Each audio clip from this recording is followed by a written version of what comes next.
What's up mga kawaray? For today's video mga kawaray, may gagawin naman tayong panibagong pagluluto. Ito matagal na itong trending at viral itong pagluluto ng chicken feet boneless. Ngayon susubukan naman natin kung madali lang ba ito gawin. Kung Kung makita bago mo ka mga pa kawaray, lamang may mga naligaw sa ginagamit channel tayo ko, mga paki-like and share luto. Katulad at yan, subscribe na rin mo na rin. binili ko sa Shopee yan. Ang inakala ko madali lang gawin. Yan o. Hindi halata na hirap akong gawin yung pagtanggal ng buto na yan. Ang hirap pala magdibon ng chicken feet mga kawaray. Kaya ito, pass forward ko lang para mas madali natin ang video, para hindi mahaba ang video natin. Ito, ngalay na ngayon mga braso ko mga kawaray. Hindi ko na malaman kung tatayo upo ako dahil ang hirap. At ito naman mga kawaray, ginamitan ko na ng pinagbabawal technique. Minus-minus lang natin. Kinamay na natin kasi nahirapan ako paggamit sa applies na yun. At ito, mas kampante akong kakamay ko na lang. Mas madali pang gamitin. Kasi nadudurog yun eh. Yan, subukan ko ulit ng alay yung kamay. Subukan ko ulit yung player ulit at tinayo ako ng talaga mga kawaray. At in Paris naman, napakahirap lang gawin to. Akala ko madali lang gawin to mga kawaray. So mga pinapal ko ibang video, parang napakasimple lang nilang gawin yan. Pero ako, uupo tayo ako at nahirapan natin. At sa wakas, ito mga kawaray, natapos ko na rin. At ito na yung nagawa natin, nadibon natin mga chicken feet mga kawaray. At ito ay puprosesyo na natin. At dito malalaman natin kung gaano ba talaga ito kasarap, kasi hindi ko pa talaga ito natikman. Kaya sinubukan ko magluto at nagutom na nga yung pusa ko sa ilang oras na pagdidibon ko. Inabot pala ako ng 2 oras makawaris pagdibon sa 1 kilo. Matagal lagi din pag ginawa ko na yan. At ito, titimplahan natin, nilagyan natin ng mga sangkap para mas malasa naman. Halo-halo, mikos-mikosin lang natin yan mga kawari para mas masarap kasi kinakamay, kasi andyan yung lasa sa kamay. Actually, hinugasan kami yung kamay, malinis yung kamay ko. At ito, nakahanda na yung mga sangkap na gagamitin natin. Meron tayong turmeric at mga paprika, harina, cornstarch, at yun ang gagamitin natin. At itlog, yan, at mga pampalasa. Yan, lagyan lang natin ng isang itlog yan. Halo-haloin lang natin dyan sa cornstarch at saka harina. Pinaghalo natin yan. Mikusin natin dyan mga kawaray.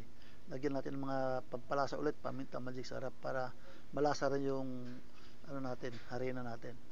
At nilagyan rin natin ng kaunting turmeric lang para mabango siya at magkaroon ng kulay, at paprika. Yan, tansya lang mga kawaray kasi pang ulam lang naman to.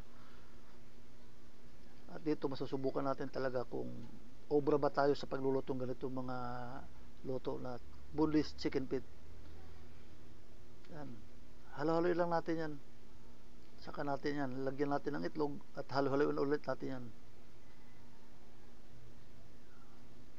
Sa totoo lang mga kawari, first time ko lang gumawa nito, kaya medyo nahirapan talaga ako gumawa kasi hindi ko kabisado pag didibon. Napakahirap pala. Inabot ako ng biro mo 2 oras, nangalay talaga ako. Kaya uupo lang, tatayo naman ako dahil ngalangin ako sa 2 oras mo naman yun. At ito naman mga kawaray, nahahalo ko na at piprito natin. Yan, nilagyan ko ulit ng harina para mas maganda tingnan. Yan, hintayin lang natin yan mga kawaray, lumutang na. Ibig sabihin yan mga kawaray, crispy na yan, luto na yan.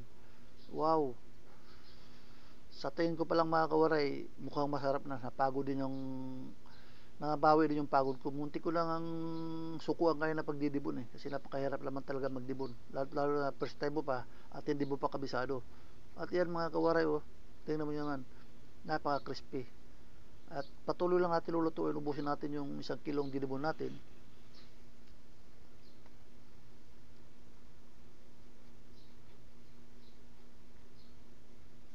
Halo-halo lang natin mga kawaray para mapantay yung crispy ng chicken feet na yan.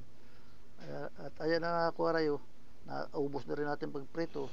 At dito at siyempre hindi mawawala yung masarap na sausawan, kaya gagawa tayo ng masarap na sausawan. Meron tayong pepino, sibuyas, isang sili lang kasi hindi ako mahilig sa maanghang, saka kalamansi, saka paminta, bawang.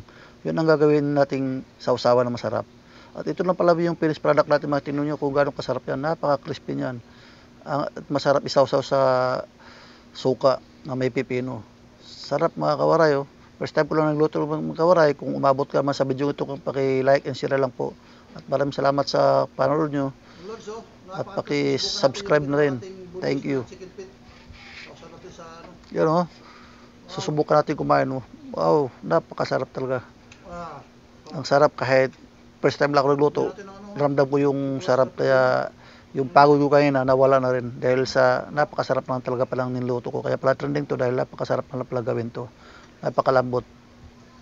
May hirap lang gawin pero sulit naman ang pagod mo kapag nagawa mo yan. Sarap kainan ng pipino at sibuyas. Napakasarap. Subukan nyo guys, kahit baguhan ako guys. Ngayon lang ako nag-try nito, napakasarap.